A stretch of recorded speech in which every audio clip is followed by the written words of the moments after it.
सगो बर्वे यांच्या स्मृतिप्रित्यर्थ आजचं व्याख्यान आयोजित करण्यात आलेलं आहे आणि साहजिकच त्याचा विषय पुणे तिथे काय उणे अर्थात पुण्याच्या समस्या आणि विषयी आहे. आणि आजचे आपले सन्माननीय वक्ते आहेत माननीय श्री पराग करंदीकर. त्यांचा परिचय करून देण्याची खरं तर आपल्या पुणेकरांना काही गरजच नाही आहे, तरी एक औपचारिकता म्हणून मी त्यांचा परिचय करून देतो. श्रीयुत पराग करंदीकर हे महाराष्ट्र टाइम्स पुणेचे संपादक आहेत. गेली 25 वर्ष त्यांनी पत्रकारितेमध्ये अतुलनीय असं काम केलेलं आहे. 5 वर्षांपूर्वी जेव्हा पुण्यात महाराष्ट्र टाइम्सची आवृत्ती सुरू करण्यात आली तेव्हापासून ते महाराष्ट्र टाइम्सचे पुण्याचे संपादक म्हणून काम पाहत आहेत. त्याच्या आधीची 20 वर्ष त्यांनी दैनिक सकाळ या वृत्तपत्रात पत्रकारितेची सेवा केलेली होती. पराग करंदीकर हे राज्यशास्त्रातील पदवीधर असून पत्रकारितेतील त्यांच्याकडे पदव्युत्तर अभ्यासक्रम आहे. याचबरोबर इलेक्ट्रिकल इंजिनिअरिंग मधला डिप्लोमा त्यांनी मिळवलेला आहे. गेली 15 वर्ष पुण्याचे नागरी प्रश्न, राजकारण, समाजकारण या अशा अनेक विषयांवर ते लिखाण करत आहेत आणि याच्यापूर्वी क्रीडा पत्रकारितेतही त्यांनी आपलं नाव प्रस्थापित केलेलं आहे. तर अधिक वेळ न दवडता मी माननीय परागजींना विनंती करतो की त्यांनी आपल्या व्याख्यानाला सुरुवात करावी. माननीय पराग करंदीकर.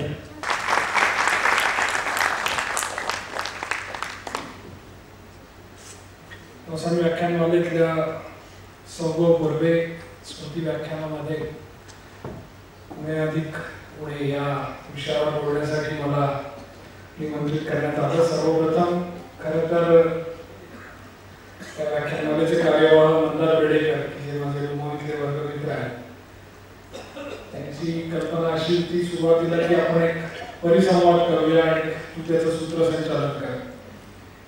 नंतर असं ठरलं की परिसंवादात सहभागी होणारे हेच खरं तर प्रश्न तयार करणारे आहेत तर परत त्यांनाच का बोलवायचं. नंतर असं ठरलं की शेवटी तूच थेट बोललास तर बरं होईल असं म्हणून अगदी काल परवापर्यंत आम्ही होय नाही करत शेवटी मीच व्याख्यान द्यायचा असा निर्णय झाला आणि आज मी तुमच्या पुढे उभा आहे. पुणे अधिक पुणे खरं तर आपल्याला सगळ्यांनाच आपलं शहर आवडतं आणि या शहरातल्या प्रश्नांबद्दलही आपण कमी अधिक प्रमाणात रोज भिडत असतो त्या समस्यांना. सगो बर्वे हे नाव खरं तर पुण्याला परिचित आहेच. त्यांच्या नावाने असलेलं व्याख्यान देणं हा खरंच खूप मोठा बहुमान आहे असं माझी स्वतःची भावना आहे. कारण पुणे शहराला, पुणे नगराला पुणे शहर किंवा महानगर करण्याच्या दिशेने ज्यांनी कोणी पहिली मोटरवे रचली त्यात सगो बर्वेंचं नाव अगदी आवर्जून घेतलं जातं. खरं तर सगो बर्वेंची कामगिरी आपण त्या मानाने लक्षात ठेवलेली नाही, पण पुणे महानगरपालिकेचे पहिले महापालिका आयुक्त म्हणून काम करताना त्यांनी जे काही दूरगामी मूलभूत निर्णय घेतले आज 50-60 वर्षानंतर आपल्या शहराची वाटचाल त्याच चौकटीच्या आधारावर चालू आहे असं म्हटलं तर वेळ ठरू नये. वसंत व्याख्यानमालेचंही एक वेगळं स्थान आहे. गेली 140 वर्ष सुरू असलेला उपक्रम देशात अपवादाने असेल. 10 वर्षापूर्वी मी या व्यासपीठावर एकदा आलो होतो परिसंवादाच्या निमित्ताने आणि आज स्वतंत्रपणे मला इथे व्याख्यान द्यायची संधी मिळाली. माझी ओळख करून देताना सांगण्यात आलं की मी राज्यशास्त्रात पदवी घेतली वगैरे. मी खरं तर इलेक्ट्रिकल इंजिनिअरिंगचं शिक्षण घेतलं आणि खूप अपघाताने पत्रकारितेमध्ये आलो. इलेक्ट्रिकल इंजिनियर झाल्यानंतर मधला काळ जरा मोकळा होता आणि त्यात सकाळमध्ये संधी मिळाली. ती पासनं गेली 25 वर्ष साधारण 1990 पासून आज 2015 पर्यंत वेगवेगळ्या ठिकाणी वेगवेगळ्या क्षेत्रांमध्ये आणि वेगवेगळ्या मान्यवरांबरोबर काम करायची संधी मिळाली. अगदी माझं बोट धरून ज्यांनी मला सकाळमध्ये नेलं त्या प्रल्हाद सावंतांपासून आत्ताच्या अशोक पांगुलकरांपर्यंत अनेक जण भेटले. त्याच्यानंतर गेली 10-15 वर्ष महापालिकेचं वार्तांकन केलं. त्यात अंकुश काकड्यांपासून गोपाळ चित्तर इथे बसले त्यांच्यापासून अनेक मित्र मिळाले. यांच्याबरोबर मैत्री झाली, त्याच्याबरोबरच खूप वेळा वाद झाले, मतभेद झाले आणि त्यातनं पुण्याविषयीच्या जाणीवा, पुण्याच्या भविष्याविषयीच्या जाणीवा अधिक समृद्ध होत गेल्या असं वाटतं. माझ्या सगळ्या संपादकांनी मला लिहिण्याची भरपूर संधी दिली, त्यामुळे ते अधिक पुण्याविषयी जास्तीत जास्त अभ्यास करायला मिळाला आणि आजचं हे व्याख्यान हे त्या सगळ्या 25 वर्षाच्या अनुभवावर आधारित, माझ्या वैयक्तिक अनुभवावर आणि वैयक्तिक ज्ञानावर आधारित आहे. त्याचा मी नोकरी करत असलेल्या ठिकाणाशी काही संबंध नाही, त्यांची मतं नाही. त्यांची मतं अनेकदा वेगळी असू शकतात किंवा संपादक म्हणून मी व्यक्त केलेली मतंही वेगळी असू शकतात. ही माझी वैयक्तिक मतं आहे, त्याची सर्वप्रथम जाणीव करून देतो. कृपया आपण त्याची नोंद घ्या अशी खात्री वाटते. मला नेहमी प्रश्न पडतो की पुन्हा असा जेव्हा प्रश्न येतो तेव्हा लोकांच्या भुवया उंचावतात. अगदी तुम्ही देशात कुठेही जा, देशात कुठेही गेले तरी पुण्याबद्दल नेहमी एकतर क्युरिओसिटी तर असते आणि पुण्याविषयी ममत्वही असतं आणि तेवढीच असूयाही असते. कारण हे शहरच खरं तर गेल्या 700-800 वर्षांमध्ये त्याच पद्धतीने घडत आले. इतिहासाच्या नोंदी आपण बघितल्या तर नेहमी आपल्याला असं जाणवतं की याचे शासन जरी वेगवेगळे असले तरी कायम एक सकस वैचारिक दृष्टिकोन सांभाळणारं, एक प्रगतीची आस असलेलं आणि फार कोणी मदत केली नाही तरी आपण विकासाची वाट धरणारं असं हे शहर आहे. कदाचित म्हणूनच आज देशात 7व्या क्रमांकाचं कुठल्याही राज्याची राजधानी नसलेलं असं हे एकमेव पहिल्या 10 मधले शहर आहे आणि गेल्या 25-30 वर्षांमध्ये हे अतिशय वेगाने वाढत आहे. आपण सगळेच जण बहुधा या सगळ्या प्रवासाचे साक्षीदार आहात. 2025 मॅकेन्झी नावाच्या कंपनीने प्रेडिक्शन केलं, त्यानुसार 2025 मध्ये पुणे आणि परिसराची लोकसंख्या ही 1 कोटी असेल साधारण.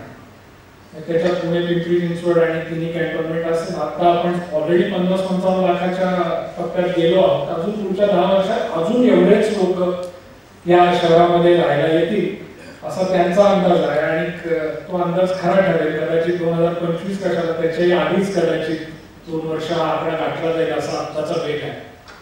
कारण तुम्हाला आठवण करून देतो, 1991 मध्ये एक महाराष्ट्र शासनाने के.जी. परांजपे जे चीफ सेक्रेटरी होते त्यांची एक समिती नेमली होती आणि त्यांना सांगितलं होतं की पुण्याचा तुम्ही अभ्यास करा आणि पुणे कसं असावं याचा एक आराखडा तुम्ही आम्हाला सांगा. परांजपे साहेबांनी खरंच खूप मेहनत करून ते सगळं गणित बसवलं होतं आणि तेव्हा त्यांना असं वाटत होतं की 2025 मध्ये पुण्याची लोकसंख्या साधारण 50 लाखाच्या आसपास होईल आणि त्या दृष्टीने पुण्याचं प्लॅनिंग असलं पाहिजे. पण तसं घडलं नाही. आपण तो अंदाज साधारण 11 वर्षांनी चुकवला. म्हणजे 2014 मध्येच आपण, इनफॅक्ट 2013 मध्ये आपण 50 लाख क्रॉस केले आणि आता तर आपण 55-57 लाख लोकांच्या आसपास आपल्या शहराची लोकसंख्या आहे. त्यामुळे लोकसंख्येत पुणे असं म्हटलं तर लोकसंख्येत तरी आपण अधिकच आहोत असं म्हणायला हरकत नाही. आणि मग प्रश्न पडतो आपल्याला की कोण येतं हे सगळं. कारण एखाद्या शहराची नैसर्गिक वाढ असते, त्याचा वेग एवढा कधीच असत नाही. मग कोण येतात इथे. आणि मी परवा माझ्या आई वडिलांबरोबर पूर्व पुण्यामध्ये आईला दाखवायला नेलं होतं. खराडी, विमाननगर, हिंजवड हा सगळा भाग. माझी आई ते टॉवर बघून मला म्हटली की इथे राहायला नक्की कोण येतं.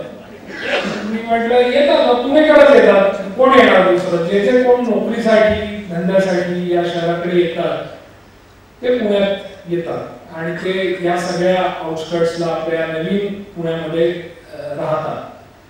माझ्या पुण्याच्या आठवणी साधारण 1973-74 सालापासून मी तुळशीबागेत राहायचो तेव्हा पर्वतीला माझे काका राहायचे. तर ते बोलताना असं नेहमी म्हणायचे की गावात जाऊया.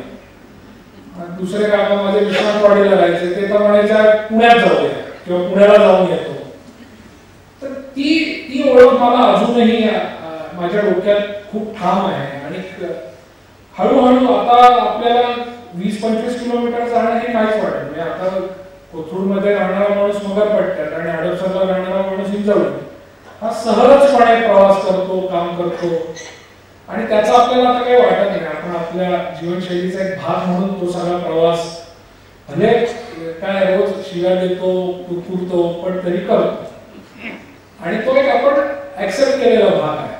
तर हे सगळं पुन्हा एक मध्ये सर्वे आला होता त्यानुसार पुण्यामध्ये साधारण 55 लाखांमध्ये 8 लाख विद्यार्थी असतात दरवर्षी शहरामध्ये. त्या 8 लाखांमध्ये साधारण 1/3 विद्यार्थी आणि साधारण 2.5-3 लाख विद्यार्थी हे परराज्यातनं आलेले असतात.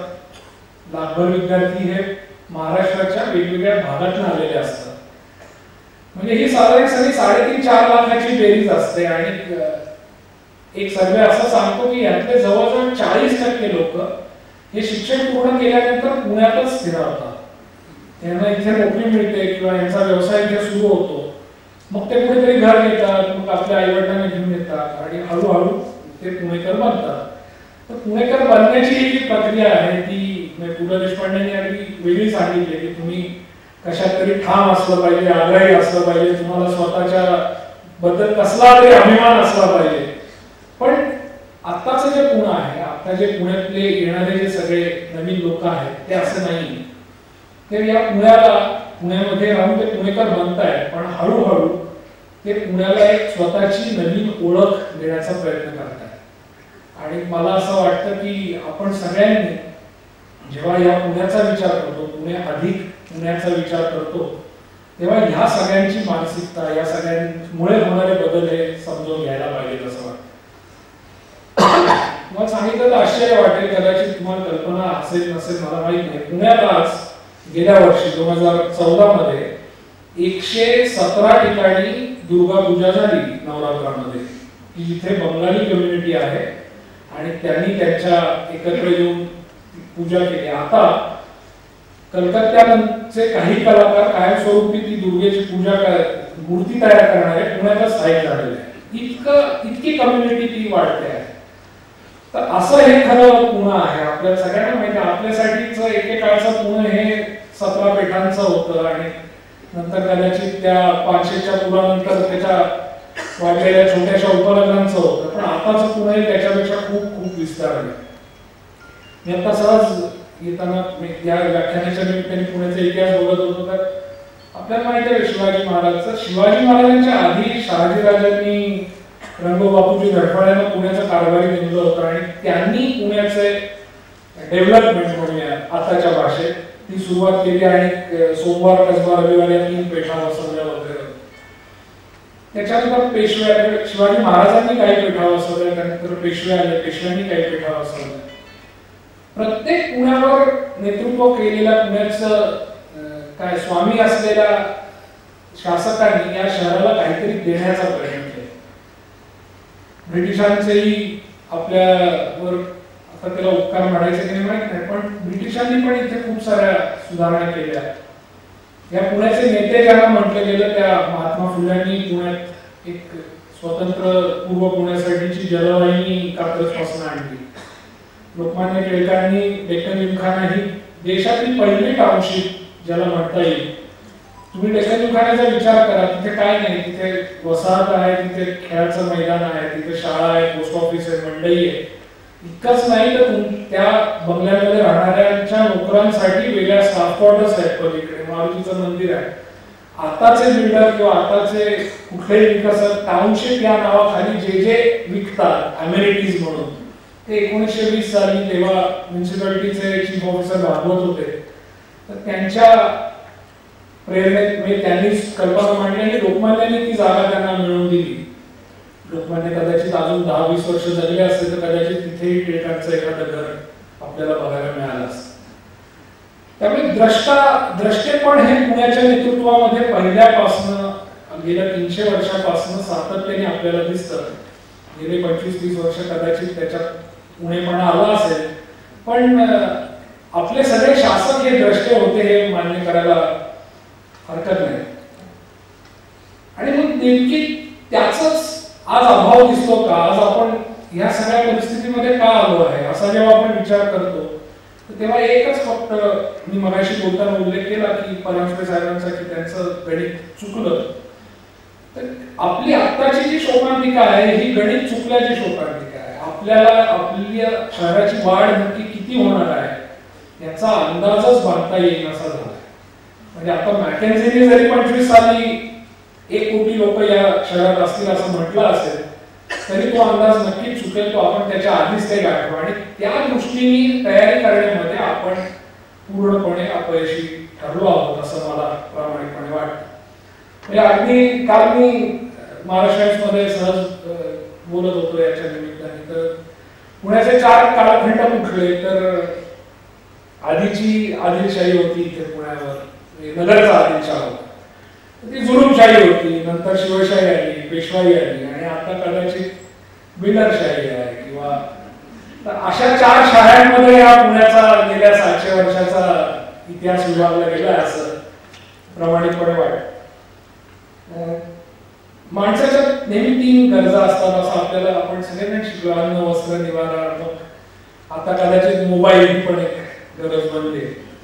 पण पुणेकरांची मुठ्याच्या पाण्यामध्ये, पवनेच्या पाण्यामध्ये असं काहीतरी एक वेगळं रसायन आहे की सांस्कृतिक भूकही या शहराची खूप मोठी आहे आणि कदाचित आपली ती एक मूलभूत गरज आहे. इथली असलेली गर्दी हे कदाचित त्याचंच एक इंडिकेशन आहे. तर ह्या सगळ्याचा आढावा मी माझ्या पुढच्या सादरीकरणामध्ये घेण्याचा प्रयत्न केला. साधारण कसं आहे पुणे तर दुसऱ्या क्रमांकाचं शहर आहे, सर्वाधिक वेगाने वाढणारे शहर आहे, राजधानी नसलेलं, वेगळी ओळख असलेलं आणि सगळ्यात शेवटचा मुद्दा महत्वाचा की एकेकाळी पेन्शनरांचं शहर असा लौकिक होता तो आता पूर्णपणे बदललाय. या पुण्यामध्ये 55 लाखांपैकी जवळजवळ 37 लाख व्यक्ती या बिलो 35 एज ग्रुप मध्ये राहतात. हे आपल्याला जर सांगितलं तर आश्चर्य वाटेल. त्यामुळे हे पूर्णपणे आता तरुणांचं, युवकांचं शहर बनून गेलेलं आहे. अजून आपण कितीही इतिहासवी असल्यामुळे त्या जुन्या ओळखीमध्ये असलो तरी ही वस्तुस्थिती आपल्याला नाकारता येणार नाही. पुणेकर असल्यामुळे साहजिकच पण असं असतोच आपल्या सगळ्यांच्या बोलण्यामध्ये. त्या दृष्टीने ह्या 55 लाखाच्या शहरामध्ये वाहनं वाढतात, त्याच्याबरोबर अर्थात प्रदूषण वाढतंय, लोकसंख्या वाढते, त्याच्यावर गुन्हेगारी वाढते, कारखानदारी वाढते, त्याच्यावर कामगार समस्या आहे, IT वाढते, त्याच्याबरोबर महागाई वाढते. घराच्या किमती आज इथे भारत देशाला पण बसले बिल्डर्स. घराच्या किमती आज आवाक्यात राहिलेल्या नाही. सामान्य माणसाला घर घेणं हे पुण्यामध्ये स्वप्नवत वाटायला लागलं. उपनगर आहेत, उपनगरातील गुन्हेगारी हा एक खरंच खूप काळजीचा विषय आहे. या सगळ्याचा आढावा आपण थोड्या थोड्या फरकाने घेतो आहोत. सध्या उन्हाळा चालू आहे आणि आपल्या सगळ्यांनाच माहिती आहे की आपल्या सगळ्यांचा जिव्हाळ्याचा विषय आहे की पाणी. पुण्याची याबाबत खरं तर खूप बदनामी यापूर्वी झालेली आहे. पुणेकर 2दा आंघोळ करतात, तिथपासून पुणेकर नळाला पाणी आलं की सकाळ संध्याकाळ ते ताजं पाणी भरतात, शिळं पाणी ओतून देतात. इथपर्यंत बरंच काही आपण लोकांकडनं ऐकतो. काही प्रमाणात ते खरंही असेल पण बऱ्याच प्रमाणात त्यातली बदनामी, असूयेचा भाग त्याच्यात जास्त असतो असं मला नेहमी वाटतं की एवढं मुबलक पाणी असलेलं दुसरं शहर माझ्या माहितीप्रमाणे भारतात तरी दुसरं कुठलंही नाही. आणि खरं तर आपल्याला त्याचा एक अभिमान वाटला पाहिजे की एवढं चांगलं एक नैसर्गिक स्रोत आपल्याला उपलब्ध आहे. फक्त आपला करंटपणा असा आहे की आपल्याला त्याची थोडी मस्ती आहे. आपल्याला त्याचा वापर करायची, त्याचा पुनर्वापर करायची अजून वेळ आलेली नाही, त्यामुळे असेल कदाचित. पण काय पुण्याची स्थिती पाण्याच्या बाबतीत तर हे साधारण 4 मुद्दे आहेत. पुण्याची तहान भागवायला तुम्हाला सगळ्यांना माहिती आहे 4 धरणं, 29 TMC पाणी, त्यात करार झाला 11.5 TMC पुणे महापालिकेला. महापालिकेने म्हटले अजून पाहिजे. राज्य शासनाने अट घातली की बाबा यातली 5.5 TMC पाणी तुम्ही प्रोसेस करा, सांडपाण्यावर प्रक्रिया करा आणि ते शेतीसाठी उपलब्ध करून द्या. हा करार होऊन आज 15 वर्ष झाली पण अजूनही हे आपल्याला जमलेलं नाही. आणि 5.5 TMC पाणी म्हणजे पुण्याला जवळजवळ 6 महिने पुरेल एवढं पाणी. 50 लाख लोकांना रोज लागणारं पाणी एकत्र केलं 6 महिने तर तेवढं पाणी आपण शेतीला देऊ लागतो. पण मग होतं काय, मग बळी तो कानपिळी ठरतो. मग कोण अजित पवार पालकमंत्री आहेत, मग कोण हर्षवर्धन पाटील मंत्री आहेत, मग एखादं आवर्तन जास्त वाढवलं जातं, एखादं त्याच्या. आणि सगळ्यात कमाल अशी आहे ना की हे तंत्रज्ञानाचं शहर आहे, तंत्रज्ञानचं शहर आहे, पण अजूनही आम्हाला धरणात नक्की किती पाणी साठलंय आणि कॅनॉलमधनं नक्की किती पाणी वाहतंय हे मोजायची काही यंत्रणा नाही उभी करता. तो कुठला तरी एक परदेशी मीटर आणून लावलाय तिथे, तो नेहमी बंदच असतो. त्यामुळे पाटबंधारे खातं म्हणतं 11.5 TMC, महापालिका म्हणतं नाही 9 TMC, कोणी म्हणतं त्यातलं 40% मूर्त. हे सगळं कुठल्याही तर्काला न पटणारं गणित आपल्याला सांगितलं.